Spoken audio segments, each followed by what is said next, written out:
If you want to get in contact with us, you can visit us at facebook.com/THNDRSmash. You can visit our Twitter @_ThunderSmash. You can visit our Instagram, Thunder_Smash. And you can send us an email at teamthundersmash@gmail.com. And as always, you can visit our home on the web at www.thundersmash.com.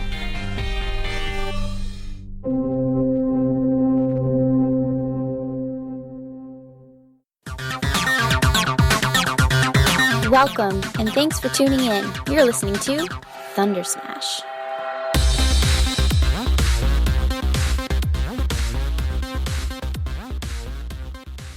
No, I want to hear every viewpoint. I really do. Yeah, don't you see the danger, John, inherent in what you're doing here? Genetic power is the most awesome force the planet's ever seen, but you wield it like a kid that's found his dad's gun.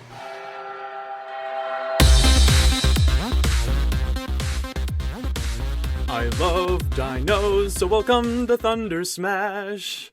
My name is Carlos, and he is Joe. And welcome. Yes, I am. And that is Matt. Yes. Like Matt's I said, also here. Gengar's also here. Gengar's also here. Welcome to ThunderSmash, the nitty-gritty of all things nerdy. And for the life of me, I can't remember if I said that in the last episode. You did. Did I? Hmm? Thanks, Matt. Thanks for listening. No idea. I don't listen to the show. But you listened to this last episode because you were in it. I did. Because you're a megalomaniac. The word I was looking for last time was segue. That was... Oh, isn't that frustrating? Yeah. So, carry on. We'll segue into what we're talking about today. If my magnificent singing skills did not give it away already, Or the title. Or whatever it is. We don't know what it is. It could be not very straightforward yet. I imagine it'll be obvious. It'll get there. And so, it'll get you so will there. the graphic. True. Hopefully. We're talking about Jurassic Park. Mm-hmm. Or probably better. Hold on. Hold on. This train's moving, man. Oh, Cretaceous Park. There we go. Ugh. To be more accurate. What? If you subscribe to that idea. Yeah, if you subscribe to that. So what we wanted to talk about when it comes to Jurassic Park is the genetic aspect of it. Because it's really, when I was doing research for this, I was astounded, to say the least. Mm-hmm. Because there's a lot I didn't know and still don't know about genetics. Because Really? It turns out it's complicated. About an hour didn't do it? It's like rocket science, but not. But small. But about genes. Yeah. Not the kind I'm wearing right now, mind you. Levi's. Bringing it back. Since the crustacean period or whatever you were talking about. Crustacean. Yeah, that's it. It was the period of time when nothing but crabs lived on Earth. A better time, a simpler. Oh, so it was a simpler time. I said that in the wrong order. Carry on. That's the in Pirates of the Caribbean 3, the best one, right? When all those crabs come and take his ship. That was the Was that ironic? crustacean period. The best one, he says? That was a little bit, yeah. Good. Kind of excited about the new one. Are you? We're talking about Jurassic Park. Yeah, let's talk about Jurassic Park, and then I'll address that heinous comment later on when we're not on the air. So, do you want to talk about what you found out about... The history? Sure. Of the history of genetics. That's a good genetics. History of the World's a good movie. Sure. So, it seems like this movie is... When did this come out? 93. Yeah. 93. Okay. So genetic modification, right, which is not technically engineering, but it is changing, animals and plants genetically, just kind of like breeding would be kind of like genetic modification. That's been around for basically as long as people had animals and farmed. Like purposefully breeding things to make better things. Yes. So that's genetic modification. But it wasn't until 1972 that genetic engineers Herbert Boyer and Stanley Cohen kind of became the first genetic engineers. And I think they were splicing frog DNA and That's relevant. bacteria. And they found that the bacteria started making frog tissue because they put in the code. So basically, and this was, I forget when the gene was discovered. The frog gene? No, just genes. Oh, genes? And how they're like the building blocks of life, which is what the you don't remember? You know what I'm talking about? Is that The little gene guy in the movie? He looks like a little helix, and he talks. Oh, to I know John who you're Hammond. talking about. He sounds like the KKK. Dinosaurs. He sounds like the KKK leader from Oh Brother, Where Art Thou? Where Art Thou? Oh brother, where art thou? Yeah, that's a lot of Does vowels. he sound southern? No, he's really aggressively southern. Sure. Anyway, 1972 comes along. These boys put this frog DNA into this bacteria and makes frog tissue, and they're like, dude, you can hack the code basically. Because viruses do that all the time. Cancer. Genetic. Yeah, they go and they input the genetic code into your cells, and then your cells start dividing and making more viruses. And then, still in the early days, in the 1970s, a scientist by the name of Robert Pollock discovered that a student, at the behest of another scientist whose name I forgot, started doing an experiment with E. coli and cancer. Did it involve just spreading it all over the place and calling it art? No. Mr. It involved. Okay, so Jackson Pollock. I had a teacher named Robert Pollock. He was a math teacher. Really? Yeah. Well, math is going to come into this episode too. Okay. Unfortunately. Anyway, so E. coli is in your gut all the time, and I don't know what's the difference between that stuff and the bad stuff. Like when you eat. It's like cholesterol. There's good stuff and bad stuff. Well, like E. coli, you can get food poisoning, and it's because there's E. coli in the food you ate.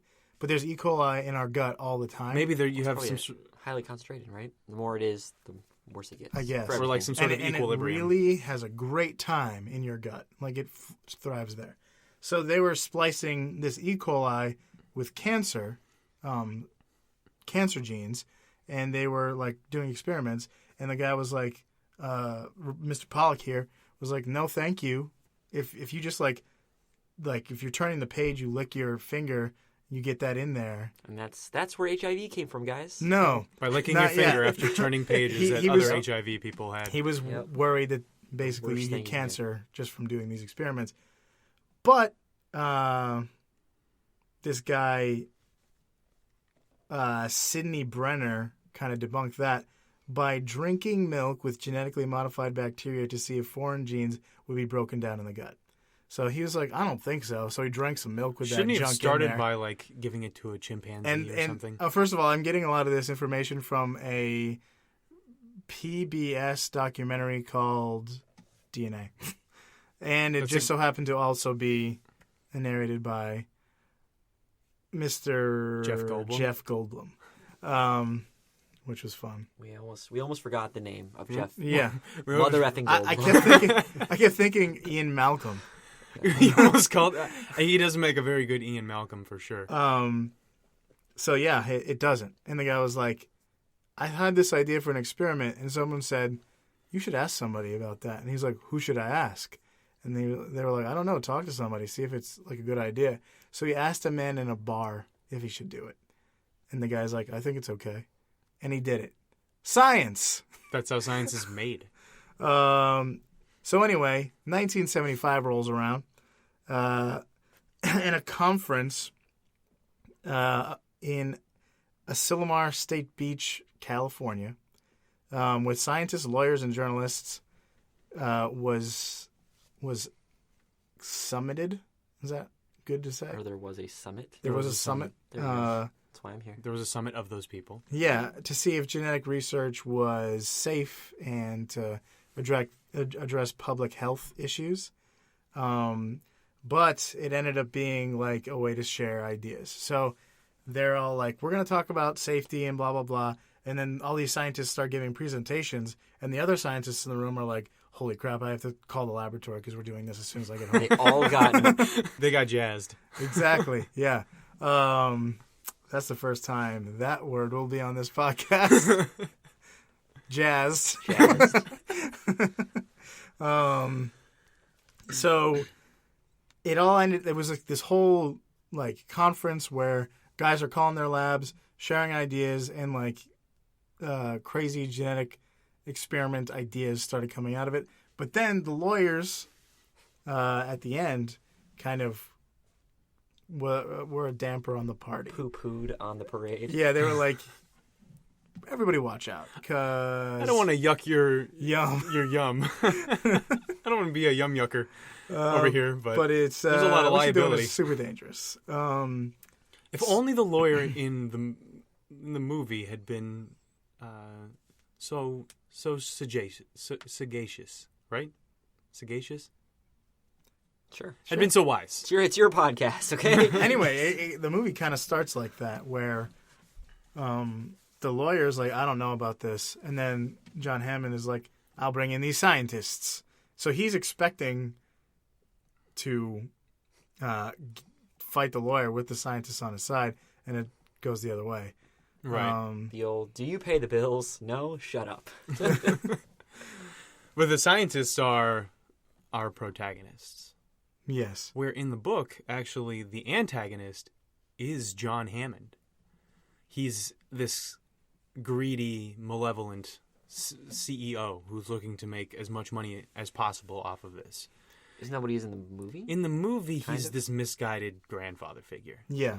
He's he's cordial. He's festively plump. He's got a nice beard and a nice hat. Festively plump. Mm-hmm. You know, he also plays in Miracle on 34th Street, Old Saint Nick. As Saint Nick, yeah. In which case he was festively plump. Richard Attenborough. Yep. Brother of David Attenborough. Mm-hmm. Narrator of Planet Earth. We found out like an hour ago. Not even, I don't think. I'm making a circle with my fingers right now as the circle comes full. Meaning A-OK? No, it's a circle. Well, It that was- looks like an A-OK sign. Yeah, it was both. It's a circle of trust. It can be Okay. both. Meet the Parents. 2001. Oh, I haven't seen that movie. Prequel to Meet the Fockers. Carry on. So we're not going to go over the ins and outs of the plot of this movie, because if you're listening to this, you've hopefully already watched it, or you don't care about having things spoiled for you, because we're going to spoil it.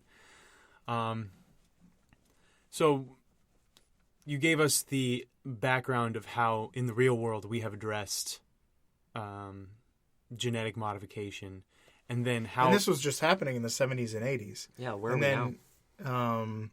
well, now Work we've with got, me. I don't know if you wrote this, we've got like years ago, scientists were making clones of sheep and They made clones of sheep in the 40s. also even back in the 70s, 78, there was a lawsuit because they started wanting to patent these ideas, but there had never been a patent on a living thing. So they're trying to patent bacteria with DNA and like stuff that's been created in labs. And they were like, wait, can we even patent living organisms? And the Supreme Court said yes. That's why we have GMOs. In a split, it was just barely passed. Yeah. And this documentary I was watching, was talking about this guy who was like, I want to make genetically modified plants. And he, where he went, To hell? he went straight to Monsanto. So yes, Monsanto. That's where they got that idea to make super plants. I thought Monsanto made socks. That makes one Maybe of us they made- that thought that. Yeah, maybe they made Maybe they also plants make that socks. grew into socks. Sure, sock plants. Science is scary sometimes. We don't want to get too into it. It's like that. Have you ever seen that ad with the bird? Where like it's an eagle or a bird, and he's got human arms that are beefy, and it says, "Has science gone too far?" I have not seen that. I guess it's kind of the Those question. clickbait ads. That's the question of this, the whole movie. the whole story. The movie is based on a book that came out. Has science gone too far? Is that the book is How Science Gone Too Far. No, is that the question that you were referring to? Yeah. Yeah. So those clickbait They're on some been something. done before by Jurassic Park. I forgot when the book came out. I think it was in the mid '80s. By or the Michael late 80s. Crichton, something like that. And it was definitely Clayton. Too soon. Really? I don't know. I mean, Talking about Tarzan. I know you're talking about Tarzan. I don't know. Spoiler alert. Tarzan. You know. So, but that the book is really heavy on this thing called chaos theory, which is another idea that was becoming more and more prominent in the 70s and for the entire decade of the 80s. It was coined in the late 70s, but throughout the 80s, mathematicians were all about chaos theory, which I did a bunch of research, and it's pretty boring stuff for a lot of people. So I'm going to make it exciting for us, I'm going to try to make it exciting. Should I give you my hand? And are you going to put a drop of water on it? Yeah, in the is it going to be steamy? Is it going to make Matt jealous? It sure made Ian Grant a little jealous. bit, yeah. I'm starting to get nervous. So, not Ian Grant, Alan Grant. Yeah. Ian Malcolm is a mathematician. Chaotician. A rogue mathematician. A rock star. He's a rock star who really subscribes to this chaos theory like you should subscribe to this podcast. And on iTunes. on iTunes. And so the idea is the butterfly effect is kind of what it all boils down to in the movie. It's a lot more complex than what they do in the movie, but it would be a boring movie if they spent 45 minutes trying to explain chaos theory. Basically, he says, all right, so you know, John, you have this big plan for this park, and you think it's all going to go as you predicted, but the tiniest changes, the tiniest unpredictable variables can cause disastrous effects, can make it so that what you predict doesn't happen. Such as turning off all the electricity in the park. Such as genetically modified dinosaurs with frog DNA. I missed the point. I'm sorry. Carry on. Well, no, I mean, that's also true. That's also true. Well, there are a lot of things that bring about the downfall of Jurassic Park at the end of the movie. One of them is a storm, which is unpredictable and part of the chaos theory. I'm not sure that having the power go down is chaos theory as much. It was intentional. It was tampering. Right. It was sabotage. Well, you could argue that sabotage from an employee that the security guy, the guy who made the system. Yeah, that's unpredictable. They didn't predict that. That's part of the variables. Like human interference. Betrayal. Yeah, betrayal.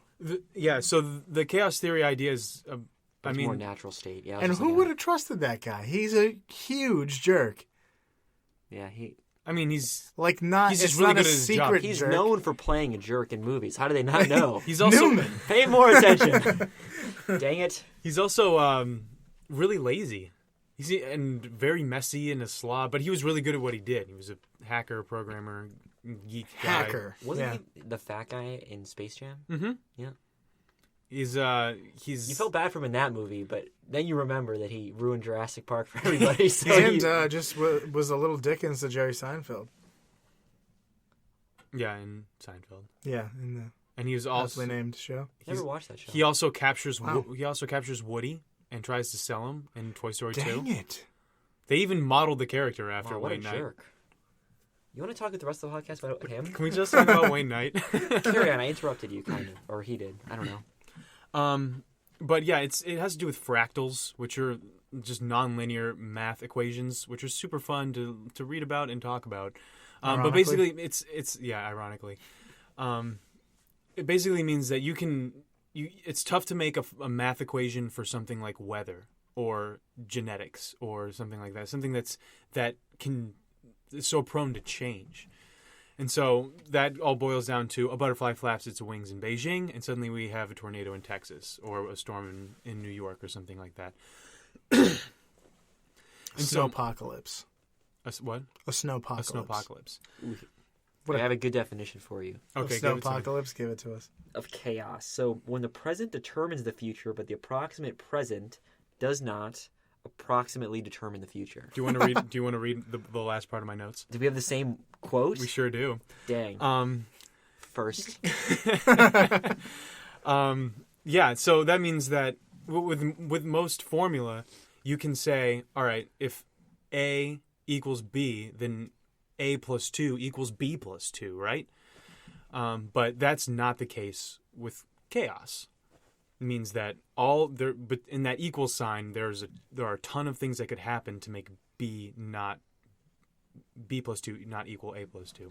So if you do this, if you run the same exact experiment, you may not get the same results. So it's kind of like way before math started to blossom in society. Everyone was like, well, life is unpredictable. And then they started discovering math, and they started seeing how, nature kind of follows sometimes mathematical formulas, and life kind of follows mathematical formulas. And then chaos theory came to be, and then they're like, nope. No, wait. It is, in fact, unpredictable. We're back to the start. But chaos theory uses... But now they can show their work. Yeah, right. They can show their work. And in the book, actually, there's a visual fractal. Each chapter starts with this one line pattern that's constantly repeated, and at the end, it's repeated ad infinitum, right? No, it's repeated exponentially. And then by the last chapter, they have this big design made out of these simple lines, and it's something that couldn't have been predicted, and that's kind of supposed to represent the chaos theory. So the book is really heavy on this chaos theory. The movie is more like, hey, look at these dinosaurs, which I'm all about because those dinosaurs they're neat. That was some really good animation back in '93, right? It holds up today. Better than perfectly. The Matrix, which was made in the 2000s. Right, and The Matrix was a hallmark. It was super impressive in '99. So I don't know what kind. This is the same thing that I have with Lord of the Rings. I love it because they had access to top of the line animation. They could have things look really real. But they didn't use it all the time. They only used it when they absolutely had to. Everything else is prosthetics. Mm-hmm. Everything else is animatronics, and that really adds to the organicness of the movie. So where, in the more recent Lord of the Rings movies, every orc is just animated and all this stuff, and in the more recent Jurassic movies. The Hobbit movies. I also promised I would stop interrupting, and I did not. Carry on. And also in Jurassic World, all the dinosaurs are animated all the time, and it kind of takes away from just the realness of the movie. I agree. Yeah, that along with the befriending of raptors. Yeah, that also took away that from was the realness of the movie. But yeah. Yeah, they definitely. And so, I can go right into... I've been talking about chaos theory for a while. Does anybody else want to talk about something? It kind of went south in the third movie, which we can all talk about. Right? Right, Matt, you've seen the third movie. I hated that movie. It was terrible. Well, the idea though. of raptor communication started in that movie. Did it? Who knows? I didn't see it. Yeah. Did they not communicate in the first one? No, they were attacking the children in the gift shop. They weren't vocally communicating, but they were coordinating an attack. Right. But they started... because they're clever girls. They have pack tactics. They Sorry. That's a... Duty. Yeah. What is that? Or no, that's a magic card, isn't it? Oh, no. Pack tactics? You have That's advantage. you get advantage when you have never buddies mind. near you. I was thinking of Pack Rat. That's a magic card. Derailed. I'm sorry. Yeah, for real. Wow. I have no idea. I was trying to just... You're talking about the raptors communicating with each other. They posed that they had language, basically, almost. So... They were smarter than dolphins, and They were smarter than primates. Dolphins have language. Yeah, I can use this to segue into some of the myths that movie perpetuated, which is another example. This is a Steven Spielberg movie, and just like Jaws, he kind of perpetuated these myths that everybody took to be factual. Mm-hmm. Because his movies was so good. Because his movies was good. Because his Wildly movies was good. over-exaggerated. Whatever. Right. So after Jaws, we've Jurassic talked Park about was it good. a couple times on this. So was Jaws. On this episode. Yeah, great movie, but everybody's now super afraid of these man-eating great white sharks that just don't kill people that often. They don't even live... Because the ocean is big, not because they don't want to. Well, also, they don't eat humans. That's not their prey. Not on purpose, but they would love it if they did it. They wouldn't... Even if they bit a human, they wouldn't continue to eat the human. Why? But I would Because say... they don't like the taste of human. They eat seals. They Are eat you a full shark? suits of armor. They eat tires. That's a tiger shark. But sharks eat Nope. all kinds of junk. Great white sharks are not as dangerous as tiger sharks. So great white sharks, you're saying, are very selective culinarily. Yes. I would just like to point out the fact that you're like, they don't even like the taste of humans. How would you possibly know that? Because every time they bite a human, they bite once and then swim away. Every time a tiger shark bites a human, it finishes the job. Every time. Mm-hmm. That's an absolute statement. How do you know? A lot of the times people die. You know how many missing people there are? They get they bleed out or whatever. They get eaten by a different shark as they're bleeding out or something. But great white sharks... Never heard about that before in my life. Really? You should watch Shark Week more often. I watched Blackfish. Is that about sharks? That was not about It sharks. was terrible.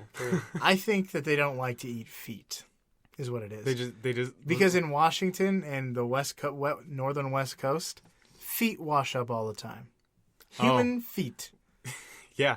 And nobody knows why. In There's people's some shoes. ideas, but nobody knows why. It's also- Some suspect I think a it's serial because killer, but whatever. I suspect serial shark killers.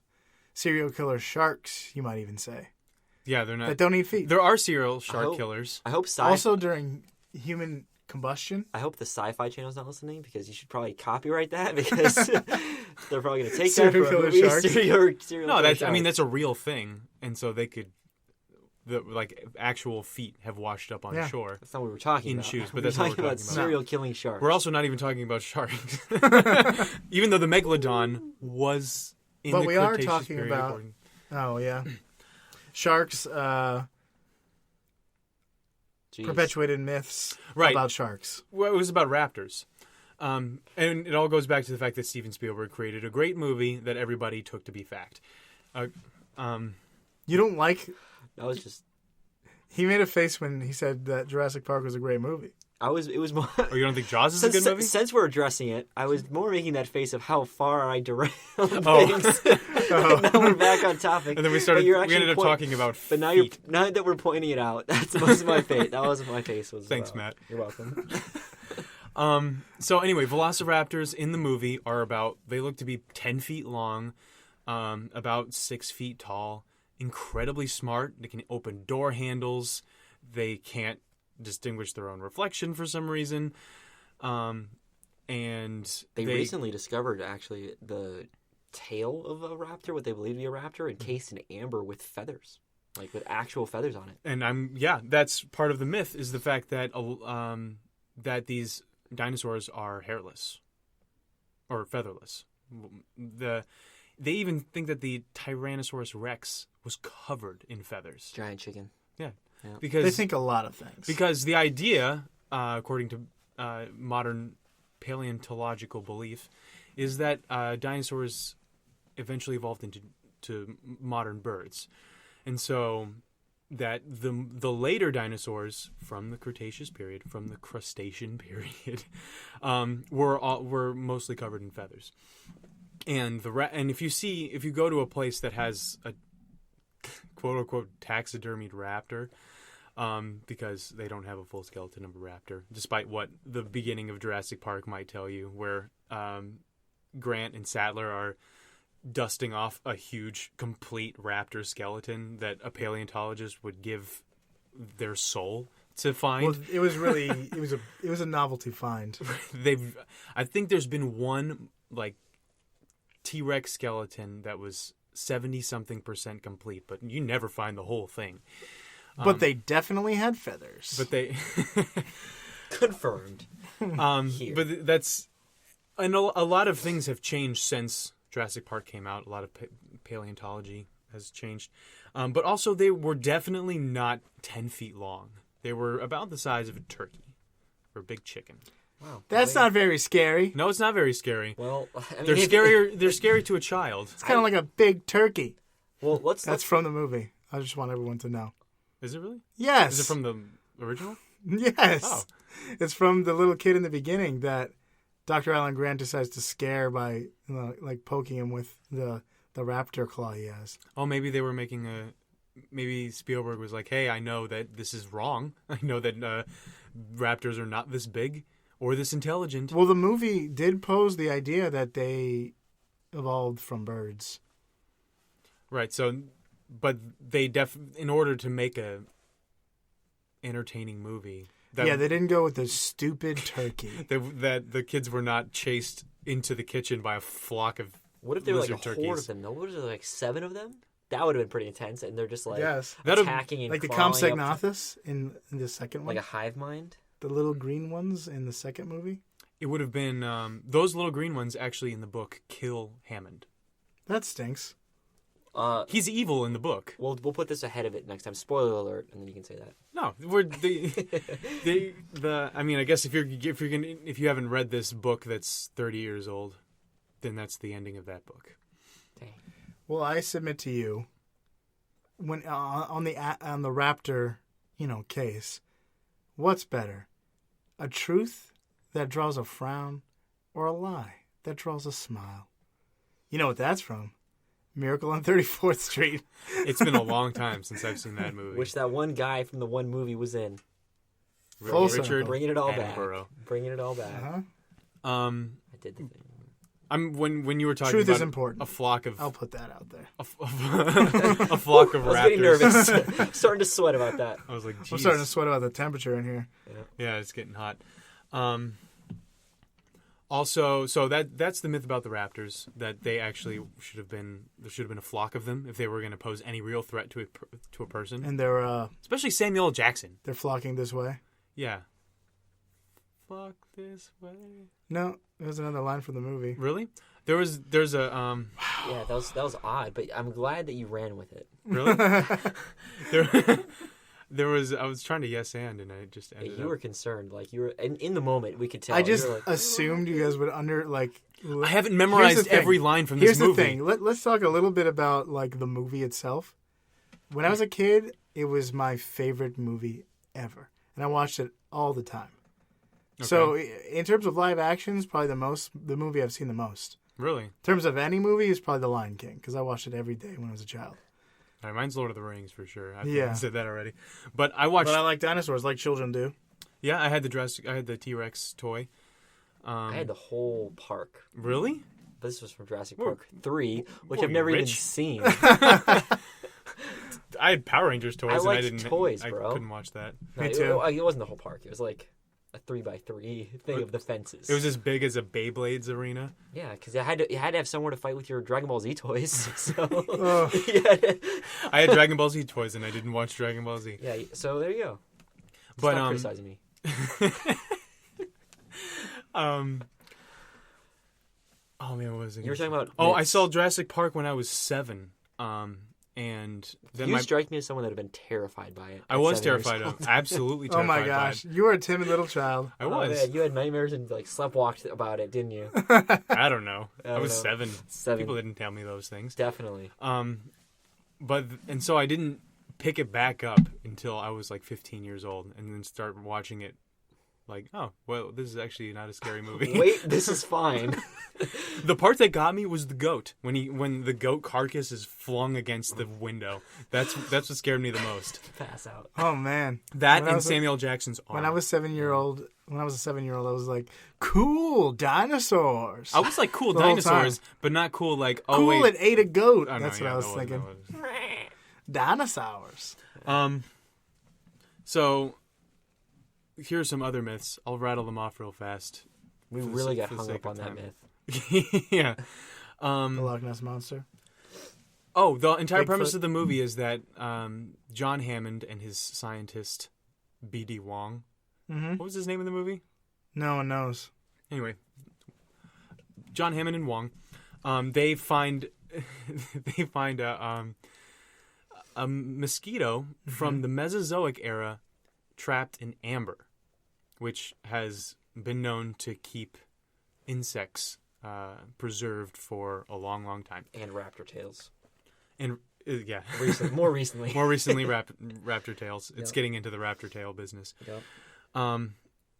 But it turns out that amber does preserve things, but not for the amount of time that they're saying that this mosquito was preserved, which is 65 million years. The mosquito would definitely have degraded. The blood that it had ingested would have degraded, and if you got any DNA from that at all, it would be mosquito DNA for sure. Not the DNA of every dinosaur ever. Yeah, how fortunate was that? That was ridiculous that this mosquito bit every dinosaur. I don't think it was one mosquito got them the whole park. I think they found several mosquitoes. He's seen it a lot more than us. But they find one in the beginning of the movie, and John Hammond also has one on his stick, on his walking stick. Are you sure? So Are you sure if that they- wasn't the mosquito? No.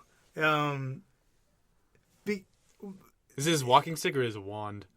That's what it was, a wand. That's how he did it. He just made it into a magical wand that he just conjured dinosaurs with. I mean, that's basically what they did. It was like movie magic. Mm-hmm. Because also, even if they had been able to extract like the perfect DNA from the blood of every dinosaur that they got, it doesn't explain how they got plants from that era, which, you know. Do they say that they did? Yeah, they did. Ellie Sattler, she points that out as like these plants are poisonous. There are plants like all over the place that are from different eras, and they're not. These animals aren't used to them. But she wasn't there. How would she know? She wasn't there. She wasn't there. But she is a paleontologist who knows everything about. B.D. Wong's character name was Wu. Henry Wu. Ah, you stinker. Henry Wu? Did you see him try to snipe my thunder? Yeah. Wow. I did my research. I put my phone down. And wow. I know, my IMDb was taking a lot of blood. I apologize, listeners. Also, apparently, the brachiosaurs wouldn't have sneezed in the movie. One sneezes all over the girl Lex. I have a problem with that. Why? Why? Wait, tell me why. I object. Because only mammals sneeze. Sweet.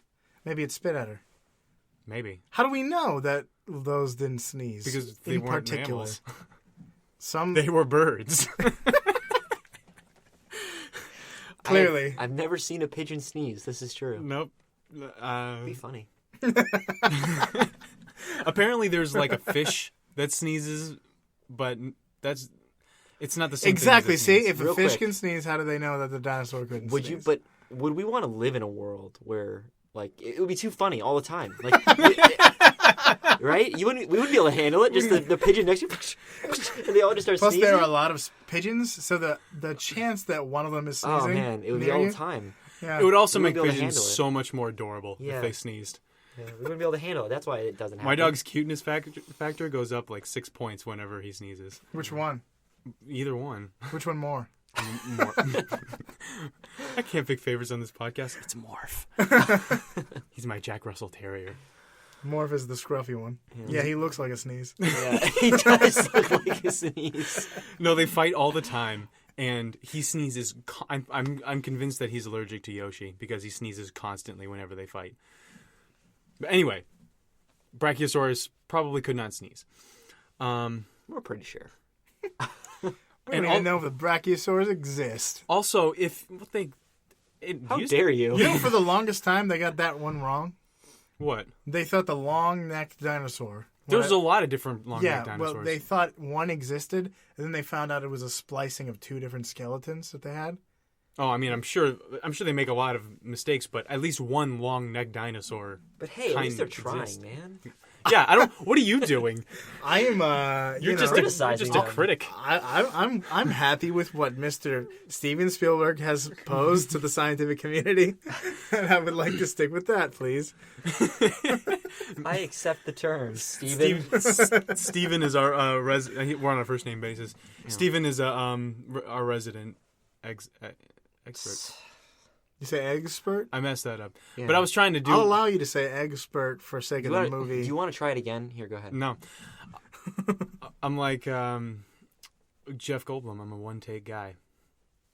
I imagine that he's a one-take guy. Just based on his the way that he acts. So we have no foundation for that statement? You're just nope. Just like we have no foundation to say that dinosaurs can't sneeze. Jeff Goldblum, the one-take guy. Yeah, you said this to me earlier, and I was like, is he? I don't know. That is excellent. But of all the actors, it seems like maybe they did it a bunch of times just to get it right, but not Jeff Goldblum. It looks like he did that right. He did that the first time, and they're like, that's perfect. Jeff Goldblum showed up one time, right? That was it. He's like, I got here. I'm the one-take guy. Let's go. They paid him $25. He showed up in the movie. He was there for 30 minutes, and he left. Of all the actors, of every actor, he's the one that seems like he takes one take the most. I feel like he'd fit well in a Tarantino film. Don't you think? That was a great statement. There's so many long monologues in those. He monologues. That's true, he does. Yeah, but I feel like Tarantino is very particular about Jeff Goldblum. I want to be his friend. Mm-hmm. But I don't think he's a great actor. And most of the people in Tarantino's movies that steal the show are really good. I mean, I don't think Jeff Goldblum is the best actor, but I like his characters. He makes his characters very likable. You guys see Grand Budapest Hotel? Yes. Nope. He's great in that. Is he? I just saw Independence Day. And you know what he says in Independence Day when they're leaving the mothership? Must go faster. Must go faster. Does he really? He does. Oh my gosh. That's the best. Which he says in Jurassic Park when they're driving away from the T-Rex. Which can't run as fast as a car. They're saying that it can only run 15 miles an hour. I've heard that they thought it was probably a scavenger. That was like a fat dinosaur. It was much fatter than they make it look like. Also, shut up. That's not... How could you know that? How could you know he's fat? Well, he's big boned. Clearly, he was a large fella. I don't know. They probably... All dinosaurs are big boned. That's what being a dinosaur is all about. Mostly water weight. But not the raptors, because they were tiny like turkeys. Yeah, it turns out dinosaurs were not as cool as Spielberg or Steven made us think they were. Says you. Let's see. What other myths? Let's see if I can get this right. The common myth that Jeff Goldblum was a one-take man. Debunked. Sorry. Carry on. I don't know. Look it up. See if he likes to do things in one take. Look it up. Cracking him up. The idea that you came up with. I'm just going to start saying things about actors that are really obscure that no one can really prove me wrong on. You have to make them emphatic statements. Jeff Goldblum, the one take man. That's a God, I'm dying. That's an accolade I gave him. That's his name. He's the one take guy. Oh man, I'm crying. Sorry. All right, while you guys are looking that up, the Dilophosaurus, that frilled thing that kills Wayne Knight's character, that kills Newman.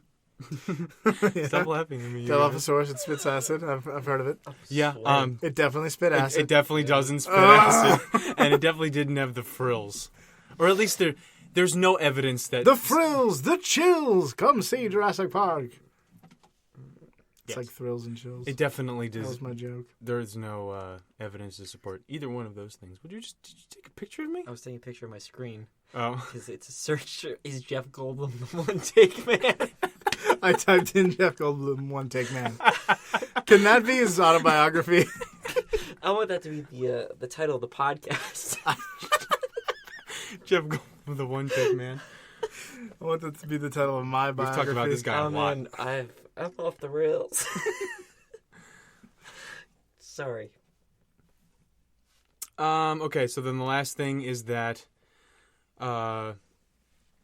if frog DNA would be really, really bad to fill the dinosaurs' DNA gaps with. Apparently bird DNA would be better. You know why? Because they're birds. Because they're all birds. Sorry, stole your thunder. Also, nobody thought they were amphibians.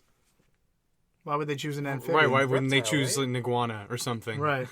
Or alligator. No, but Modern dinosaur. I'll tell you why they chose amphibians, because the West African bullfrog that they took the DNA from can change its sex. And so that's part of this chaos theory, that life finds a way. It is 2017. People in here. I was laughing. Like, that got me. I'm gonna use this. I'm gonna send this in my group chats, like just this picture. Jeff Goldblum, the one take man. That's why I was laughing so hard, imagining when I send that to you guys later. Oh, what a great thing! All right, go ahead. I'm sorry, I'm better. There was no results. First Jeff Goldblum, the one take man. There was no results. The top result was, let's take another look at Jeff Goldblum in the Fly. Do you mean that no one has ever called him the one take man? I was trying so hard to find one other. There must have been a Reddit user. You gotta be kidding me! Someone has to have called him the one take man. That's not his acting MO. I guess not. He's Jeff Goldblum. Oh man, no. You got any more myths? Is this that's the most important question of this podcast? Isn't like has science gone too far, or should we be dabbling in genetics? It's this. It's Jeff Goldblum. Should we talk about? Should we? Sure. Go ahead. I mean, they made clones. Is clones bad? Real geneticists made a clone like Dolly, right? Oh man, Dolly the sheep. Then we have to start. We can talk about Ex Machina and like what is life, right? Like when are you life? When are you life? When are you life? Are you life when you robot? Are you life when you not robot? We have Ghost in the Shell coming out too. Oh yeah. That's I'm sure that's gonna be the same thing. The comic's supposed to be really good. I haven't read the comic. Is it? I don't know. It's the Ghost in the Machine. Wow. Which is us. Yeah, the machine. Do we have a ghost? I'd like to think that we do. Mm-hmm. There's two things I believe in. Oh, I can't. Has anyone seen... There's two things we know. One is whatever you're saying. The second one, Jeff Goldblum was the one take man. No, we're still asking that question. But Wow, I think if we want to find out if Jeff Goldblum is the one take man, I think the person to ask would be our good friend Steve Spielberg. Yeah, Stevie Spielberg. Mm-hmm. Stevie Speaks. Our good friend Steve Speaks. Did you just make that up? Yeah. Oh, that's great. Stevie Speaks? Stevie Speaks. That's perfect. Every time we talk about... Also ask Will Smith. Yeah. Yeah. That must be really frustrating to work with a one-take guy. Because you're like, I've been here all day. This guy comes in and says, stumbles through a line. Like, you mess up, and then Jeff Goldblum just kills you, I guess. Oh, you mean? Because it's one take, and he has... Don't mess up with Jeff, man. Don't do it. He will actually kill you, man. They say that it's tough working with... Christian Bale or... Daniel Day-Lewis, but nah. Not the one take, man. Oh, wow. They actually... I hiccuped a little. They actually just digitally impose other actors into Jeff Goldblum movies. I didn't get it. They're done. It's like working with, like, tigers. Can't be in the same shot. Yeah. Oh, man. How do we wrap this?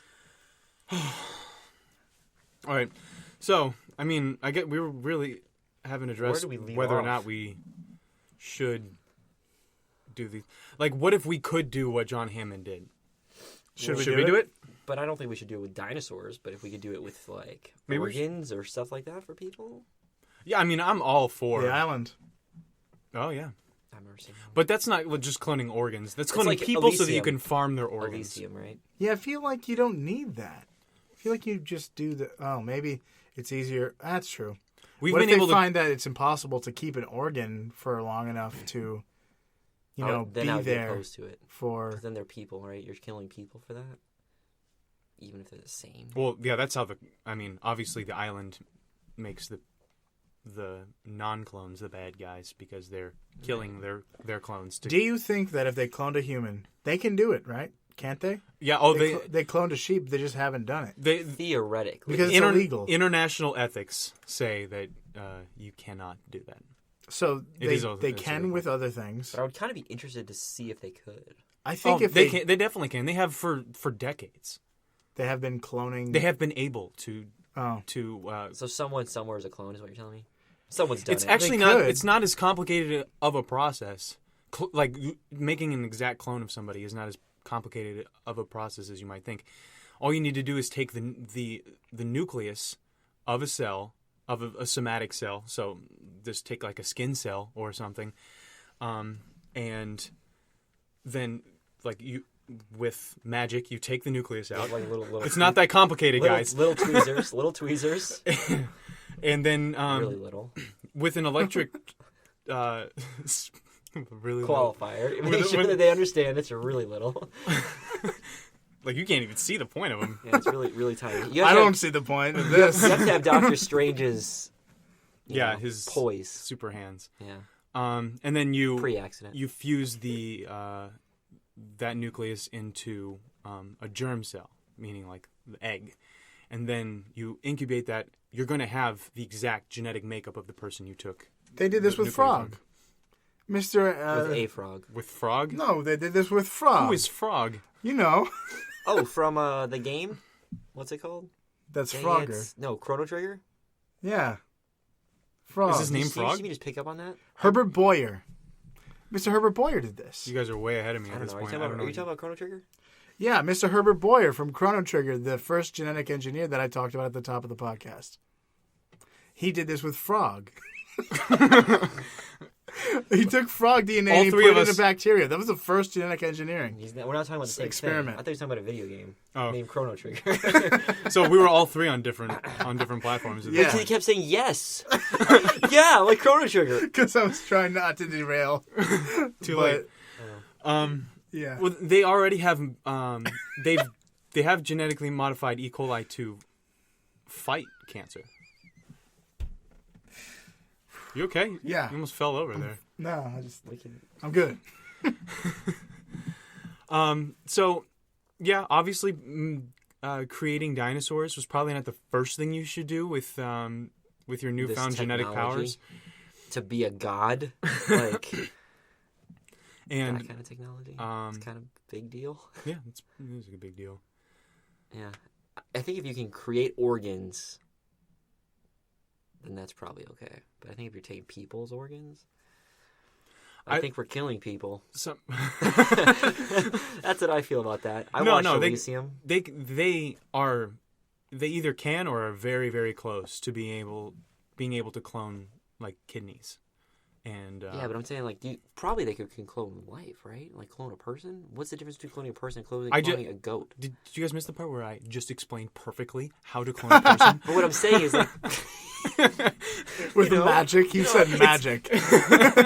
you know how I explained magic microscopic tweezers Uh-huh. that Matt had. They're very small. I think it's a laser. You wouldn't believe how tiny. Like a laser does it. Probably. Whatever. I'm not getting into We don't know. specifics. Yeah. Anyway, all right. So I actually imagine it's easier to clone a person when it comes to the actual technical process of it than it would be to clone just like a heart or a lung. Yeah. well, because you need to grow the cells, right? And how would you prompt them to grow outside of a person? Well, how would you prompt them to grow into a heart instead of into a whole person? That's what I'm saying. Like they naturally grow into a whole person. Right, but so how long would it? But it would take like normal growth, right? I feel so like it would take a all right, long well, time. I need a heart, so I'm gonna start growing this person 25 years from now. Yeah. Kill them and take their heart. But wait, no, how what- do they gestate it? Do they have to put it into like what's her name? Was it Molly? What's the name of Molly, yeah. the sheep? Mhm. Is it Molly? I I'm think so. like 95% sure. If it's Dolly. Ah, dang it. It's Dolly. Dolly Parton. Chaos theory. You're 95% sure. And Right, it that's wasn't. why I'm forever. I'll from now on, I'm not going to subscribe to anything 100%. Sucks that you just caused an earthquake over there. Yeah, I know. In China. Shouldn't have done that. Yeah, Dolly. Was she like put inside like did she gestate inside of an actual sheep? Yeah, Okay. So they have to like put this bacteria inside a lady womb. they have yet to create like an actual incubator that works as a womb. So Right. they'd have to put in a lady. Right. So I think the main problem at this point with cloning organs is the fact that you How do you grow it? can't keep it around. They're doing it with the kidneys, though. I thought, right? Aren't they? I know they're really close to it. I thought I saw something about that. I'm just not 100% if they're there. But like, or think not. about how but you can't like replace a brain though.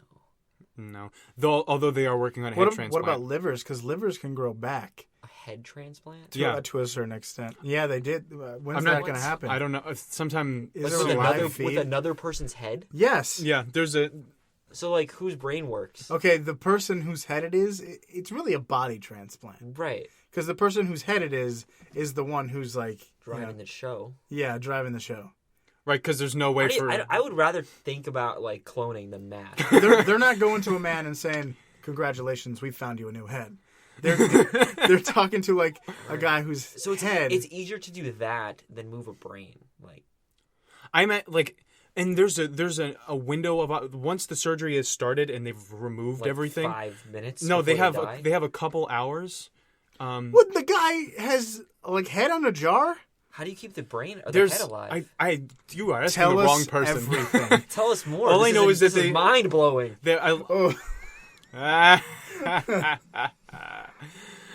You should slap your knee. I'm gonna slap my knee.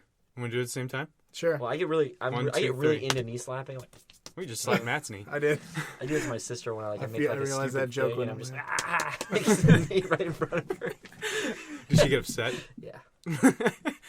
But yeah, anyway, you have like a couple hours to do this whole, like probably the most complex thing a person could do. Where do you get the body? From someone who agreed to like cadaver. I mean, that person is dead. They have to be dead. They're dead. Yeah, but how do you keep that? So you'd have to be like so on top of keeping that body preserved. No, it would have to be this. It would have to be which I'm pretty sure this is the case. Someone is about to die of something in their brain. Something like a brain tumor or something, and their body is fine. And they say there's no hope for me, but I want this science to move forward. So go ahead and take my body. So I guess these scientists kind of have to kill the person. Whatever. As long as they say fine. Or maybe the instant the person dies, they're like, surgery's happening now. Mm-hmm. So hey, you person who wants the new body, you got to hang out with this dead So person. how crazy is that? That sounds absurd to me. I know. Like, that sounds crazy. It sounds to ridiculous, me. but it's happening. Connecting nerves, just the nerve part. Just the nerve. But just like, the do nerve they think of the these person people. will be able to move, or they'll just be able to like be a vegetable and live? The idea is to connect all the nerves so they would be able to move. I think they connect all the blood vessels. Isn't the head? Isn't he paralyzed, and that's why he's doing this? I don't know what he has, but the head guy. Oh man, I would like. Who's gonna be the one that's like, yeah, let's try. There's a doctor. He's one guy who's staking his career on this. I've watched video with this guy. He seems like a movie mad scientist. Does he have? He might be a perfectly nice gentleman, but he's got goggles on all the time. He has like a oversized an gloves. accent that's like consistent with our version of like scary movie scientists. So he's German, like eccentric German. I don't want to say he is because I'm not sure. Okay. You wouldn't want to put that on the Germans. They've had enough trauma in their history.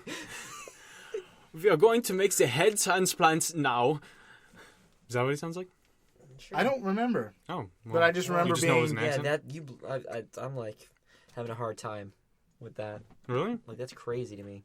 Yeah, isn't that pretty crazy? How weird would that? I wish I had. It's giving me like the heebie-jeebies. Because of your reaction, I wish I had done way more research about that before I brought it up. Yeah, I'm getting heebie-jeebies about that. Instead, I did more research on genetics. No, I feel like if they pull it off, that's awesome. That's the most amazing thing I think that medical science will have ever done. Yeah, it's just crazy. Trying to think of something better. Go ahead. Try. Go ahead. Go. Man. It's almost worthy of another knee slap, but we don't have time for that. But has science gone too far with this head transplant? And they did it? Not yet. No. Like, when's they're planning to? Do you want to see the head? Yeah.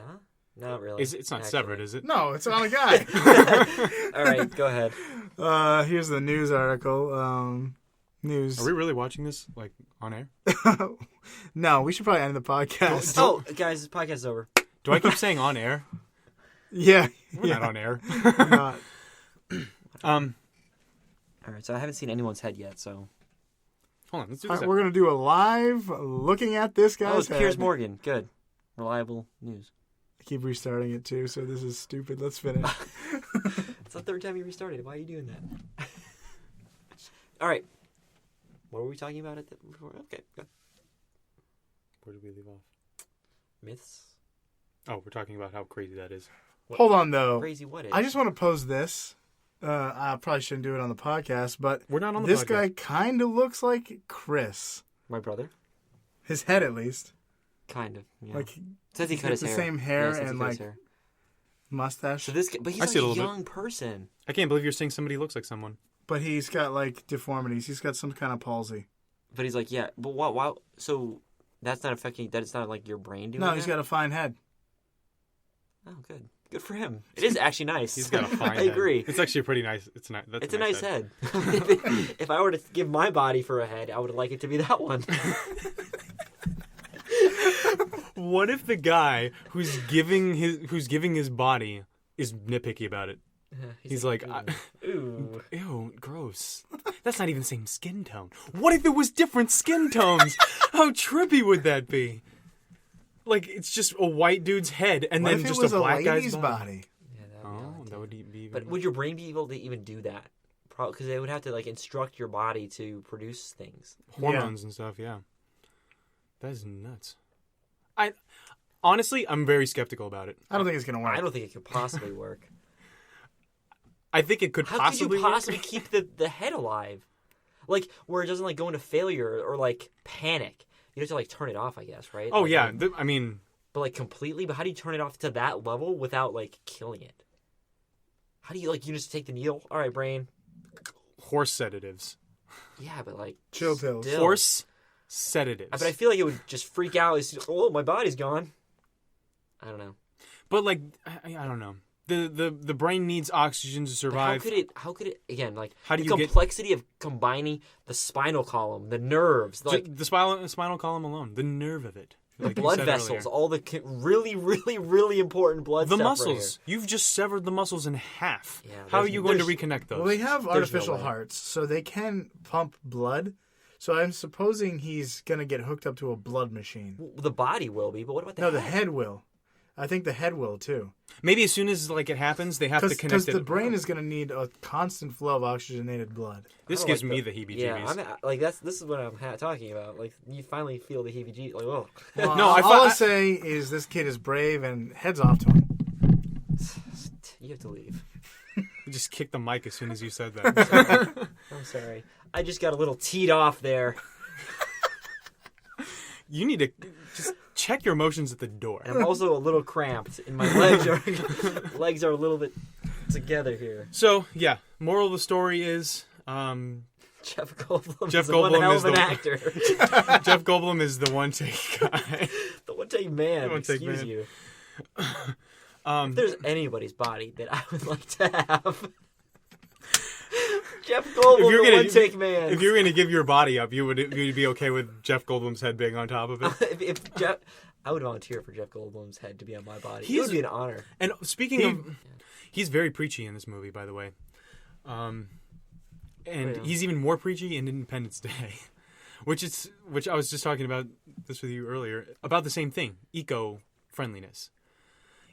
There's a scene in Independence Day where he gets drunk because they decide to use nukes on the alien spaceship that just took out like 20 U.S. cities or 20 cities around the world. Yeah. They're like, we should probably nuke them. And Jeff Goldblum is like, I hate the idea of nukes, and this is not a justifiable cause, which is crazy to me. And then he gets drunk and he starts saying, like, we pollute the ozone, we throw trash in the waters and stuff like that, and now we do this. All right, so at the end of the day, life finds a way, really. And it rhymes, so it works. But obviously, the entire Jurassic Park movie is a cautionary tale against messing with genetics. And the reason why it's a cautionary tale is because of chaos theory. You can never predict what something like nature is going to do. So everything needs to be done in very careful steps. Even Ian Malcolm has this whole thing where he talks about the fact that John Hammond, the owner of the park, didn't do the work necessary to fully understand what he was doing. He stood on the shoulders of geniuses. Is what And took Malcolm the next says, step. and took the next step without knowing what he was getting into. So yeah, I mean, makes sense. Be careful when you're creating dinosaurs. Mm-hmm. Don't do it. Mm. And if you don't get it on the first take, that's it. It's over. This movie's over. So if you want to get in contact with us and tell us how we did on this episode, or tell us what you think about genetics, dinosaurs, crustaceans, or, more importantly, Jeff Goldblum. And whether you agree with my theory, whether you agree with the fact that Jeff Goldblum is the one-take man. You can send us a message on Facebook at facebook.com/THNDRSmash. You can tweet at us at _ThunderSmash. Our Instagram account is Thunder_Smash. You can send us an email at teamthundersmash@gmail.com. You can visit our home on the web, www.thundersmash.com. All of our episodes are there, bios, and contact information. You can subscribe on iTunes from there. There's a big giant button that says the exact thing. That's the best way to listen to this podcast. You can take our episodes on the go outside of Wi-Fi, and it really helps us when we get subscribers and reviews. 5 stars, please. That was a lot of words. I said that fast. Proud of you. Thanks. You're welcome. So until next time. You said all the good lines.